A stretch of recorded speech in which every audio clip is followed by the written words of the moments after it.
I was very insecure. People always tell me like, "Oh, Aisha, you're so brave, you're so fearless."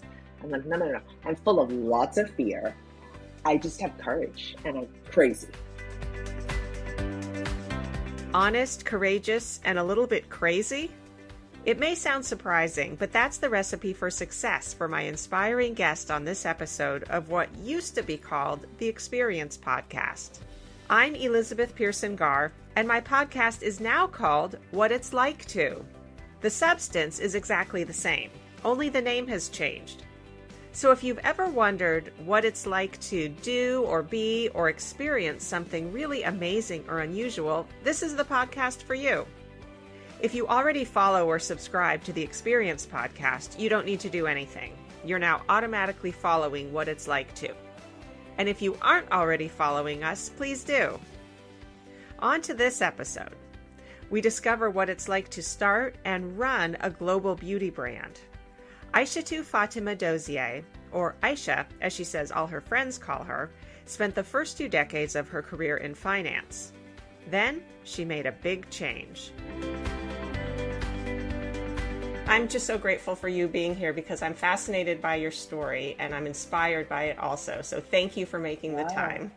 Thank you for having me. It's an honor. I think you have such an interesting career trajectory, going from a couple of decades in finance and investment banking to then starting a beauty brand. So can you tell me how and why you made that transition? I think the transition was always meant to be, but I don't think I saw it in the beginning. If I'm honest with myself, I was never going to be a finance person forever. I think the real question is, why did I choose finance to begin with? I always saw myself as a creative, but I was always broke. And so you needed to go work somewhere where you could actually make money to pay off your school loans and, Yeah. survive. So a lot of choices were taken away from me. Reality. Yeah, reality. So fast forward then the 20 years later, and circumstances change. I'm married, I have 3 children, and I'm burned out. I have a really amazing global career for which I will always be grateful. Such a blessing. Worked on almost every continent, on some really amazing transactions, met some really amazing clients, and just learned, developed as a human being in spaces where women rarely exist and Black people rarely exist. So I had a really blessed career, but then I burned out. That's the truth. I basically was diagnosed with severe hypertension. I was highly stressed, highly exhausted. And that was the best bad news I'd ever gotten when my doctor told me, because it just made me say, okay, there's only so long you can do what you're not in love with for the sole purpose of money and prestige. Clearly, it's going to catch up with you. And so I had to be forced to take those golden handcuffs off and think, okay, you're still young, I had just turned 40 at the time. What are you going to do? And so that's how this journey began. I wouldn't say that I grew up always wanting to be a beauty entrepreneur. No. But then I always grew up loving beauty, loving to look beautiful. My mom is and was an extraordinarily beautiful woman who really wielded beauty in such an elegant way from my perspective as a young person. And so when I was coming into my own as a professional, I loved being beautiful, but also being intelligent. I knew that I wanted it to be on the inside and the outside. Yeah. So I would show up in my meetings prepared, made sure I had all the technical part of it down, but loved to have the hair done, and my lipstick was always my thing, and my dressing and all of that. I love the full package. And so when I burned out, I thought, why don't we start to have a conversation around how maybe women can avoid burnout and how we can still show up as our best selves and try to live our best lives within a construct that is very anti-women, as we see, but still find a lot of joy. And I thought that such an intimate way to do that was through cosmetics. And so what were your first steps? Did you have to do a lot of research on the existing industry and realize what was missing? What were the niches that you could maybe fill? Yeah. So I think I'll separate those two from how I started and how I figured out whether there was a white space. I think as an avid user of cosmetics, I already knew intuitively that there were no beauty companies that were targeting me and that part of my soul that was ambitious, that was driven, that was all about doing more for myself and for my community. I knew that there were beauty companies that were starting to target women of dark skin, starting to target different types of red lips or like subtle nude lips and, all these different things that were coming out, inclusive beauty, but I didn't think that people were talking beyond the product. I didn't think people were talking beyond the ingredients. I didn't think people were talking to the woman behind the face and why she was choosing the red lipstick, why she was choosing the foundation, like all those things. What was she masking? What was she enhancing? What was she revealing? And my friends and I, we had this community around beauty. We were all quote unquote bossy women, very ambitious. And we used to share makeup secrets and go to each other's homes and try this eyeshadow palette and try that. We'd still talk about work, but we wanted to be pretty while we did it. So I knew that that nexus did not exist. And so I wanted to explore it. Now, how did I explore that to see if it was a thing? When I started talking to people, people were like, that's so stupid, particularly men. They were like, what does work have to do with beauty? Like, beauty is a thing and I work is like a that they thing. were the And experts, that men were I suddenly the know, well, they experts were the on experts makeup. because they're the ones who had the money, right? Yeah, Like, I was right. talking to men because they had the capital. And they were all like, no, it doesn't make sense. Doesn't work, doesn't work, doesn't work. You're a black woman focused on just selling to black women. And they were trying to put me in a box. And my personality over the years just like rejects that idea fundamentally. Even if it may make sense, the idea that you would tell me that I cannot do something just because I'm black is the exact reason why I will do it. And so I started to then, obviously, you can't just start a business because you think you have an idea. You've got to learn about the industry now. You've got to switch from being just a consumer to what does it mean to start a company? What's important to consumers? Ingredients, like how do people think? Clean beauty was becoming really a thing, cruelty free, vegan, sustainability around packaging. What are good ingredients? What are bad ingredients? So I had to start learning. I joined the Cosmetic Executive Women's Organization and just like becoming a voracious reader of what's out there. So you really became a student of the whole industry. I did. And then I just started going to like Sephora, Macy's, Nordstrom, everywhere that sold beauty products. And I was no longer looking at just the color. I was looking at the packaging. Like, is this plastic? Is this? Reading the ingredients. Like, how are they marketing? What is the color of the packaging? How does it look on the shelf? I started seeing it so differently. And then at the time when these ideas were sort of coming together, I was a student at Stanford. I was doing a fellowship called the Distinguished Careers Institute Fellowship. And I spent most of my time in the design school. And that was just beautiful in that I was in that space, burned out, trying to unlearn things, trying to relearn things, trying to learn new things. And I had this framework with which to do it. So this is something I'm super excited about. Really want to think about a career that allows me to bring my purpose and my passion together. And not to say that I don't need money, because obviously I do need money, but I wasn't anywhere near as poor as I was when I was an undergrad. So I was like, okay, you have choices. You don't have to only choose a career because it's going to pay you X amount every Mm-hmm. other week. You can be a lot more thoughtful and bring all of these sort of 20 years of experience together. And so when I started this, I didn't think that I would pursue building a global brand. I don't even think I thought that far, to be That honest. would have been a really ambitious goal. Yeah, and it is an ambitious goal for me now, but I think at the time I was very much like I'm very open about how I battle imposter syndrome and feeling insecure. So I was very insecure about you're not a celebrity, you're not an influencer, you are literally a nobody in the planet. Everybody's making lipstick. How is anybody going to hear about whatever brand you choose to create other than your friends? Who's going to shop this thing? So I was very insecure. People always tell me like, oh, Aisha, you're so brave, you're so fearless. I'm like, no, no, no. I'm full of lots of fear. I just have courage and I'm crazy. And I think courage is you feel the fear, but you still act. And you also must have a lot of grit that you would keep going if there are obstacles. Because, Oh I yeah. mean, I stuff that mean, you just yeah. said, I can relate so much to just starting this podcast because a lot of successful podcasters are celebrities or are influencers. You immediately have all these followers. So there's a lot of that goes on in Yeah. your head like, well, how am I ever going to make it? But you kind of have to just keep going despite those things. Like you might have fear, you might have a lot of insecurities, and yet here you are, Aisha. You keep going, you have the grit, you have the tenacity, you have a vision, and look what's happened. It's Yeah. really I mean, inspirational. it's crazy. You just have to start. And I know that sounds silly, but it's that simple. You just have to start. And I look at our product array. My entire office is filled with our products. And I sometimes feel so emotional because I'm like, I can't believe that I created this.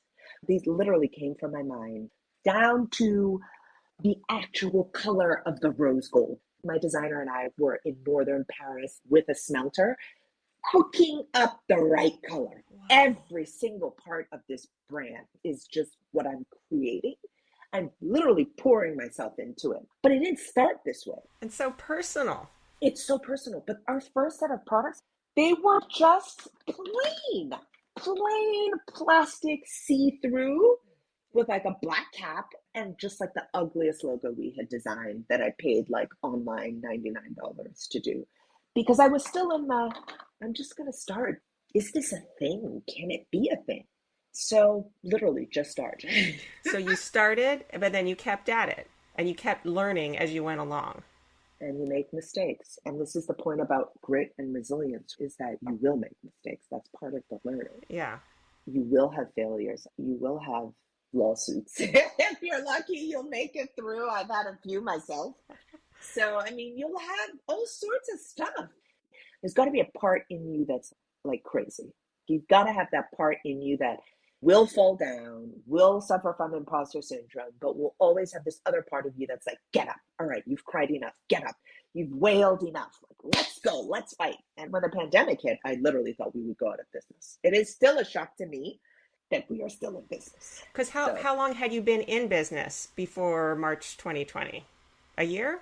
a year, exactly a year. Incredible. The first stage of the product was like $99 logo, private label. Like I was ordering 20 sticks per color. I was at that micro level. And how were And you then, selling them? Just online to, online, yeah. just online, Instagram, website, newsletters, just super scrappy, which we're still super scrappy, but the scale is different.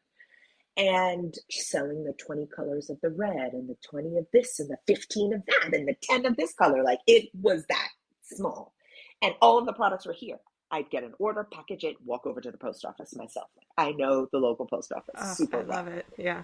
And then in the first year, I got a lot of confidence. The first number of orders you go through are like your mom, your aunt, your friends, da, da. And then you start seeing names. You have no idea who these people are in cities you've never heard of. And you're like, how did you hear about us? Then you start to see like reviews come in from people that you know are not 2 degrees of separation. Mm-hmm. And they love the product. They love the ethos. Like they're speaking your brand back to you, which means like you're hitting the notes on the points, on the voice, and like you're connecting through your assets and everything that you had dreamed up that you thought didn't exist in the marketplace that you were trying to create. Customers are saying it back to you. And you're like, okay. So I got this confidence after a year. I was like, oh, we can do this. So my designer and I, she's based in Paris. We go out and we meet all these like major global guys. And they're all just like, who are you? What are you? Like, what is this? Like, you want minimum 10,000. And you're like, what?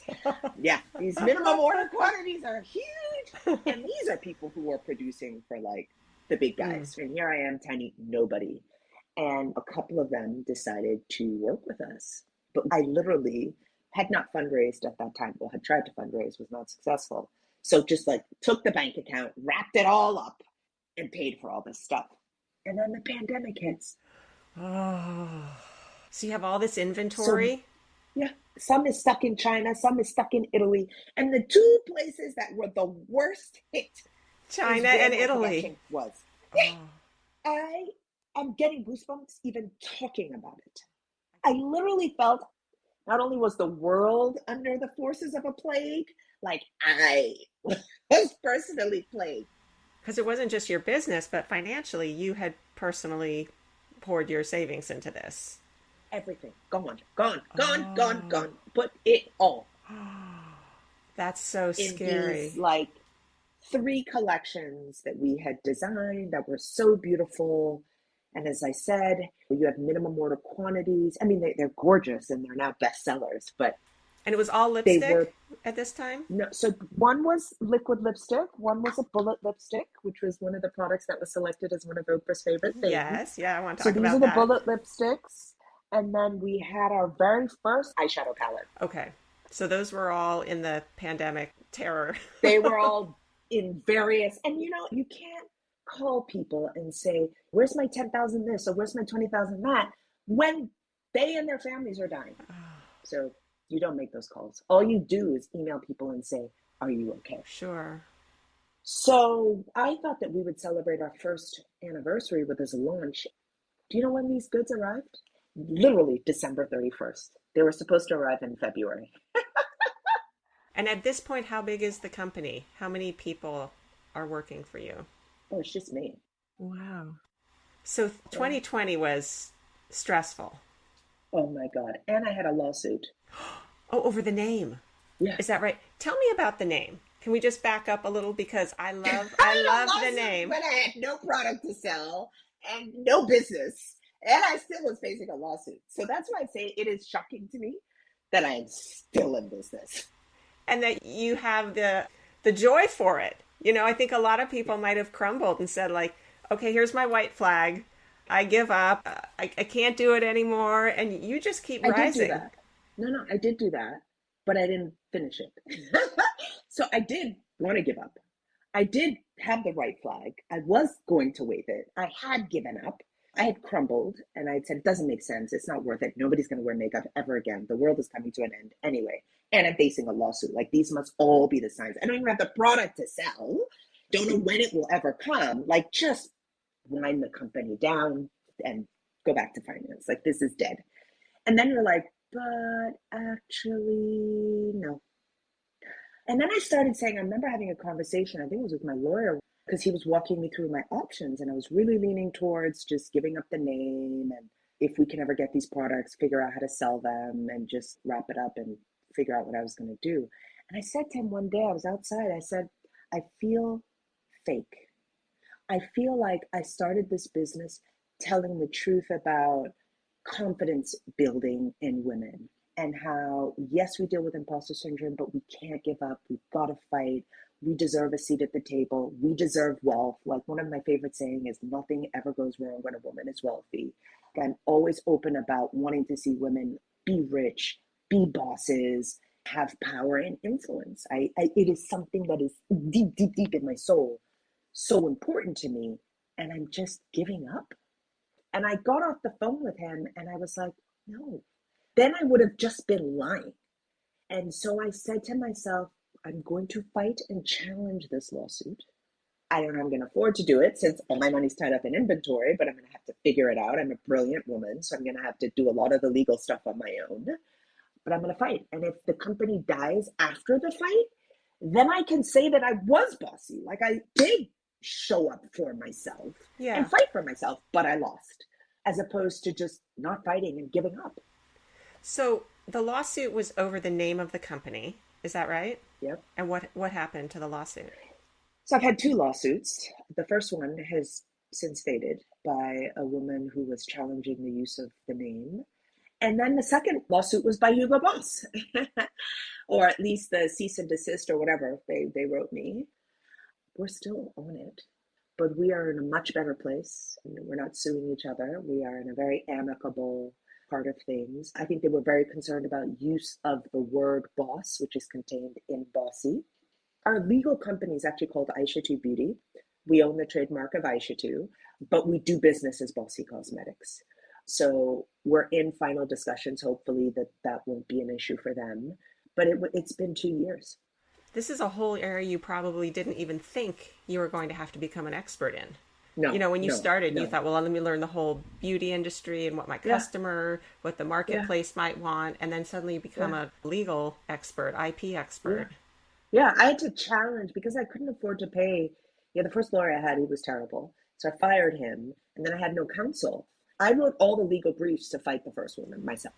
Oh my goodness. I just called friends and I was like, what code can I go off of? And they were like, this one, you can argue these 3 things. And then I'd go read those 3 things and I'd write up 5 pages with pictures and exhibits. Wow. So thank God for Harvard Business School teaching me that you really can be a generalist. And thank goodness for friends who are lawyers. I know. I value my lawyer friends now so highly. So I'd love to hear why you originally chose the name Bossy, because I think as little children, especially as girls, we're often told, don't be bossy. And yet I think you've reclaimed it and kind of turned it on its head, which I love. Yeah. Is that why you chose it? Exactly. Remember, I told you that the goal of the company was to engage in conversation with women. I just chose to do it through beauty products. I often tell people we are a women's empowerment, mission-driven brand that masquerades as a beauty company. Like, we make money through selling beauty products, but it's all about, and that's why we name our products like confident, ambitious, badass, like all of that stuff. Words matter to us. And I thought bossy because I'd always been called bossy as a young girl. And that's because I was talkative. My mom always used to be like, oh my God, you would never shut up. Well, still, she says that. Like, you were always talking. Like, you would talk to yourself. You would talk to strangers. Like, you were just always talking. I always had an opinion. And so in the classroom, like, I put up my hand and I want to say something or I want to interject. And it's like, oh, she's so bossy. But it's because I had a voice. And I know that if I were a boy, it would be like, he's such a leader. He's so assertive. He really knows how to command the room. He knows how to move the learning forward. Like, he brings people together. Like, they would have all these himself. Things. Yeah. But me, it's like, she's just bossy. Girls are just bossy. And I'm always talking. I'm always trying to establish leadership of something. And I wanted to turn it on its head. I wanted to tackle it. And I wanted to use that again as a conversation. We have a palette that's coming out. All the names are negative terms that women have been called. So it's like pushy, aggressive, bitch, bossy, not technical, not ready. All of these things that they say about us that are meant to demean us, whether it's intentional or not, we have to be careful how we internalize a lot of these things, because what ends up happening is, as a little girl, you were called bossy all the time because you're always speaking. And then you get to college and you don't always put your hand up. You don't always speak up. Right? You start learning this. I should not use my voice. I should be more submissive. I should be more measured. I should just kind of wait my turn. But if it's the guy, it's always a positive spin. He just knows exactly when to get in there. I don't even need to tell you. We all know this. And I just thought it was so important that if we were going to engage in this conversation around confidence boosting, that we would talk about this word bossy. And so that's what it's done. And when I first started, people were like, oh, no. You cannot use bossy. It is a negative word. Sheryl Sandberg has banned it. We are not allowed to use it.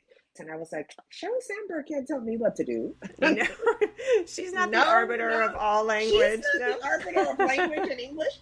In fact, Hugo Boss can't even tell me what to do. What are you talking about? No.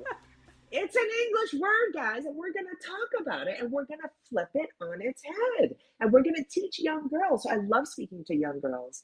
When someone calls you bossy, respond to that. Let's have a conversation. Let's have a conversation. Help yourself and help that person. Why did you call me bossy? Is it because I put my hand up? Is it because I spoke? Do you feel threatened? Did I take your comment away from you? Were you thinking the same thing? It doesn't even have to be acrimonious. It can be, oh, were you going to say that as well? Because most times people throw out the word. They don't always mean it in a negative way, but you internalize it very heavily.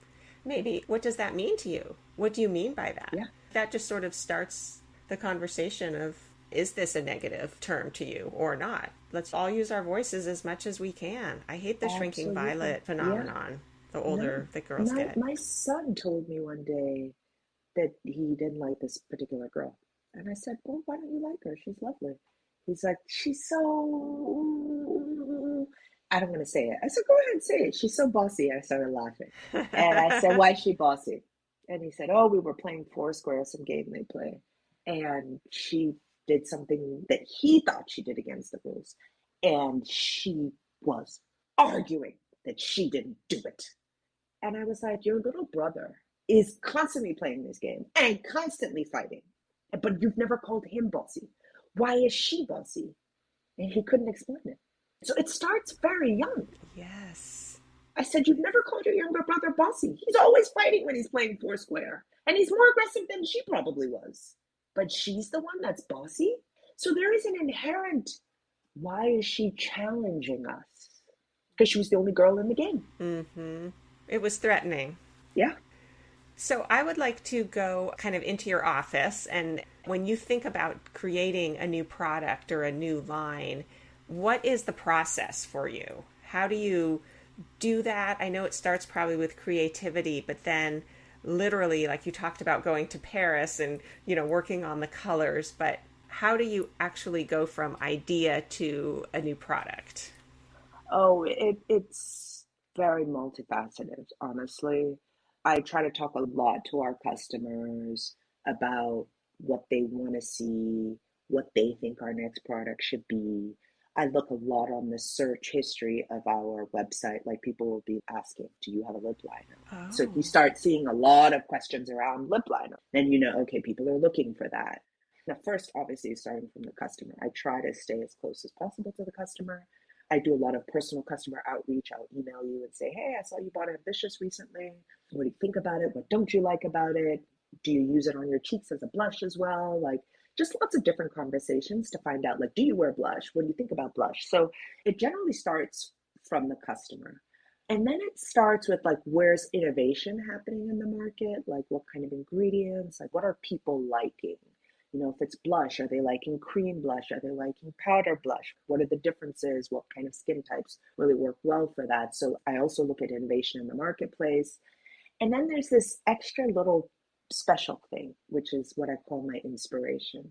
So I do a lot of this process called analogous exploration, which is basically a philosophy in design thinking where you immerse yourself in a process or an experience that is analogous to what you are trying to create for your customer. I'll give you an example. My manufacturer is in Italy, so I go to Italy a number of times a year. And so I went into Milan, but normally when I go, I stay very close to the factory. I spend all day in the factory, in and out, go to the hotel, sleep, and then come back home. But I tacked on one additional day, my last trip. I was like, let's go hang out in Milan. And so I go and I'm like, I'm going to go into Il Duomo because I just want to feel the majesty in the museum next to it. And I spent hours in both places. And when I would walk into a section of this museum, the grandiosity of everything, like how the gold on the mask was showing, I wanted to create that feel on my website. So Oh. it's not how you walk into the Duomo or the Museum of the Duomo, but even how they used shadows. So my next photo shoot, I was like, we're going to focus on shadows. So I use a lot of these analogous explorations to design. I'll give you another example. This summer, we spent half of our summer in Mexico. I went to a mall close to where we were staying, and there was this walkway that this designer had designed. And his work, I love color. The use of color, he draws women. It just, oh my God.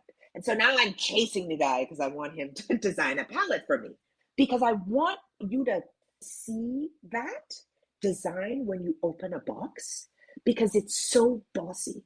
It's women of different complexions, different types of hair with different colors. It's just, I can't describe it. And sometimes my design process is like that. I can't speak it, Mm-hmm. but I see it. And so I want my customers to see that when they open up a palette or open up a box, to just feel that energy of amazing womanhood when they engage with Bossy Cosmetics. So I would say those are the three pillars. It's the customer first, it's the innovation in the marketplace, and then it's the thing. I don't know what that thing is, but it's the other thing. Yeah, well, it's the artist in you, I think, and it really speaks to you as a person, and then you're trying to kind of bottle that up for them. Yeah. You're the conduit of the inspiration that you're feeling, and you're trying Yeah. to get it to your customer. I think that's the beauty, so to speak, of this personal connection that you have, Yeah. that Aisha Cosmetics has. Your personal stamp is in Yeah. this. Yeah. I'm pouring into everything I do. It's very personal. Yes. Yes. Do you really enjoy this process? It must be wonderful to go to Paris or Milan or Mexico and just be involved in all these processes. I feel so blessed that sometimes it's heavy on me. I always share I was raised by a single mother in Cambridge outside of Boston, and we were on Section 8. I do not come from privilege. And so there are a lot of moments I am immensely grateful, but also just like, am I using this the way God wants me to? That's that third thing, right? Is how do I pour that into people that I don't know? Like I spent the last week writing hundreds of personalized cards. I ordered all these cards. I love them. And they're just little notes. And I'm like writing to customers who are first time customers or repeat buyers or people who shopped on us on Amazon. And I'm sitting here writing and writing and writing. I don't know 5% of these people. And in one way or another, I am touching them. And so in some of my notes, I just write like, stay bossy, stay fly, stay happy. I hope this lipstick is helping you to show up. On the side of our packaging, it says, may this lipstick serve as war paint and help you to surpass all your goals and more. In very little ways, I hope that I am sowing the seeds that were sown into me in someone else. That's what this work is about. How do you prioritize your time to be able to spend time writing hundreds of cards, which sounds like it's incredibly valuable to your customers? And by the way, probably will be valuable to your company as well. I mean, that probably makes a very loyal customer, but is really an inspirational thing for someone to receive. But that takes a lot of time to handwrite notes Yeah. versus spending time being creative versus managing other people versus taking care of your family. There's just so many hats to wear, doing the legal work, doing the business aside. I know. How in the world do you manage your days? So it's not easy, but I'll tell you, I have become so good at saying no. That's a skill. So my calendar, I live by that thing. If you ask me for my time, I treat my time as one of the most valuable things that I own. Well, it truly is. It is. And I know that I'm juggling lots of balls. And so I'm like, okay, I've got 5,000 balls in the air, always going, juggling, doo, doo, doo, doo, doo, doo. But only five are glass balls. The other 4,995 are rubber balls. So I can literally drop them as often as I need to and pick them back up. But those five glass balls, they got to stay in the air. And the first of those five glass balls to me is my relationship with God. The second of my five glass balls is my family, like the three little boys I'm raising and my husband. Those of us who live in this little house here. My mom is another glass ball. Like there are a few things. My relationships with my closest people. Those are the ones like if they need me, that's priority. Everything else, just I say no. I don't respond to a lot of things. I don't involve myself in a lot of things. It is a sacrifice to build this business. I spend the majority of my time outside of my family and my closest friends working on Bossy Cosmetics. Like, I'm not kidding you. I am always working. When I go to pick up my children, I'm on a call. When I'm parked outside waiting for them, I'm responding to an email. When I get back home, they know mommy comes upstairs, shuts her door for the next few hours. She's out until it's time for dinner. Don't bother her. So I don't go to a lot of friends' things or like socialize or do a lot of things. I just don't do them. I have chosen that I'm building this brand and I'm pouring into this thing that I believe I'm meant to be doing. And so there are a lot of choices. So you have to say no. You get so many requests, so many invitations. I've been asked so many times to join the school board or join this PTA or join that. And I love it. I want to do it. I don't have the time. No, I say no 90% of the time now. From when I felt I always needed to show up, now I don't feel that. I've chosen the areas that I'm going to be super hyper focused on, and myself is I'm one of the five bowls, by the way. Oh, good. Um, Yes. yeah, yeah. I love to do my nails. That's my little thing. my hair, massages, facials. I love to go to the movies. I have my little things I do that bring me so much joy. Well, frankly, if you weren't one of the five balls, all the other balls would fall apart. If Yeah, we don't take care of exactly. ourselves, everything would fall Exactly. down. Thank you for saying yes to this request. I really am loving our conversation. I feel very grateful. I would love to circle back to okay, the pandemic hit. You thought everything was going to fall apart. Obviously, it didn't. Can you tell me what happened to save it? Because some really big things happened after that, and you've become a great success. So, how Yeah. did things turn around? So the first thing is the decision to not let it fail, or at least to fight until it actually failed, as opposed to let it fail. So then I thought, okay, if I actually don't have product to sell, what am I going to do with my time? How am I going to engage people? So then I started this thing where I started like doing IG lives and interviewing people. I would invite a woman who I thought was like amazing and her story would be inspiring.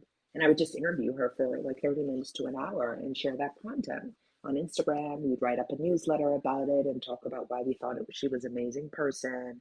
And so we just started really getting into content that really brought people joy in the darkest moment in my own lifetime and for most of us. So I just decided to talk to people. I started blogging a lot more, talking about how it was being a mom of three kids, homeschooling them while running a business, Oh, my and goodness. how difficult that was, but how we found beautiful moments in there. I just decided that if the special thing about this company is that it's run by a woman who has been on this journey and really wants to share the journey, but is in the process is also learning. How about you just open that up? How about you talk about what you've learned, what you're learning, what you're struggling with, and listen to what other people are learning and how they're struggling? Like maybe just be yourself. And that's how we just kept it going. And then what little product we had left, we sold. And, I think that what I said in 2020 was that we were going to invest in the brand and not be all about sell, sell, sell, sell, sell, because we didn't have a lot of stuff to sell. But I wanted to really use that time to understand our point of differentiation and to really hone in on it. And so our customers really helped us to do that. Then, 2020, we had, unfortunately, I think that summer, the murder of George Floyd, and there became this sort of groundswell of supporting brands that were owned by Black founders. And so we became then seen by people who just had not been looking for us before. And we had this whole new set of customers who were really plugged into not just what we were selling, but how we were selling it and who we were. And then our product showed up eventually. And then we started selling those. And then 2021 came, people were like, oh my God, this is beautiful. Oh my God, this is that. And, we'd had all that practice now of not selling anything, but really learning how to sell the brand. And so we then married the brand story with the product and then When you started to, thank goodness you'd invested in your customers so much. You didn't give up on them and you retained yeah, that relationship with them. yeah. So they were there. They were there. That's why for me, the time to sit down and write notes is part of the investment. I truly love her. This brand would not exist without her. Yeah. If you don't have a customer, there's no company. So when I write to a customer, and some letters I'll write, we appreciate you, like, thank you for seeing us, thank you for choosing us. This is not a gimmick, it's real. Don't know Yes. where you found us, but thank you. That's lovely. It's a two-way street. They appreciate your product and you appreciate them. Absolutely. And I hope, that we are doing the thing that we said we would, that we are inspiring people, we are energizing people, we are igniting confidence. That's the goal. Like, we want you to look beautiful, we want you to be beautiful, we want you to feel beautiful. I just want to make sure we're doing those things. So 2021 started, you had the product, the company starts to grow, and then I know you got like a big design award, and then the end of 2021, you get the 2021 was like news. crazy. Like, we got this like innovation by design recognition for best packaging. We won this big find by QVC. And then when the lady first approached me about this Oprah thing, first of all, she wrote from an @gmail.com account. So I was like, fraud. Like, you think I'm Right. stupid? You think I'm that stupid? Anyway, fast forward a couple months later, we are on Oprah's favorite things list. What was your reaction so you thought it was a joke at first? Oh, I didn't even think it was a joke. I thought it was somebody being silly. Oh, Just probably wanted to waste my time, get me to send them free products, getting on Oprah's favorite things. Like, are you kidding me? and it happened. It happened. So then what happened? Your orders must have just blown up. Insane. We've now since hired a third-party logistics provider, so I'm no longer going to the post office every day. Can you imagine Aisha heading to the post office with millions of orders? mean, like, no, those days are past me. I do sometimes, I still go to the post office, like when I mail my little letters. They're like, we miss you, you don't come anymore. I'm like, that's a good thing, I promise. So yeah, I cried. I love walking around the neighborhood. I wept and wept and wept. I just could not believe. You don't even know. First of all, Oprah's Oprah, clearly. Like, we don't have to talk about that. But like, Yeah. I've always, like before this, referred to her as like my mentor. She doesn't know I exist, but her story, her life, her everything is so inspiring to me. Yes. And so when I got sent a picture of Oprah holding my lipsticks, I burst into tears. I can only imagine. And after such a short time, I mean, this is 2.5 years after you founded your company. This is astonishing success. And with the pandemic in the middle, I don't know if you ever stopped to take a breath and just to think of what has happened, what you've done. I do. It's really every something. Once in a while. All of last year, I didn't even have time to look up and be like, wow. I was just in execution, putting out fires, just like get it done, supply the product, blah, blah, blah, blah, blah. That was just moving. And then we got into JCPenney stores, so we supplied them some stuff. Now this year, we are rolling into 300 doors with JCPenney. Like, we're a real company now. I'm like, oh my gosh. This is no longer, let me just test this out. This is a thing. How big is your team now? Not much bigger. 3 of us. Yeah. 3 of you? Yeah. You really are carrying a big lift there. Yeah, it's not sustainable for sure. But like I said, I do outsource quite a bit of it. So I have this third-party logistics company. I have a public relations team, and they're all outsourced. And then I have obviously my manufacturers and my suppliers, like all of these people. There's a whole network. Like, I feel like they're my family. I'm very close to my suppliers, but they're not my employees. So does your bar just keep rising in terms of what you think of as success, or is your definition of success keep changing? Okay, how do I say this in all humility? I am already successful. Yes, you are. I'm not chasing success anymore. I am successful because I'm in such a good place mentally. I have really rewarding and loving relationships. I feel very loved. I have a really core group of people that I just love so deeply. I have a really amazing and supportive husband. We are in a great space. We have 3 children who are healthy, who are happy, who love their schools, their classmates, like all that stuff. Like, it's hard, like my house is always dirty. I've accepted that. But, okay, so you're real. So when you say the bar is higher, I'm like, I think it's lower. Today I got an email from my PR team. We were in Essence magazine like 5 years ago. I never could have thought, like, Essence magazine, Allure, InStyle, like my name shows up in these places. I cannot believe it still. I'm so grateful is the way I will put it. But more importantly than all of those things is that I'm building a brand that is connecting with women. In a very tiny way, it's part of someone's journey of being their own great self. So I am already successful. Now, in terms of the goals for the company, we're a million miles away from the goals. We have so much more to do. Mm-hmm. But it's detached from my feeling of success. Yeah.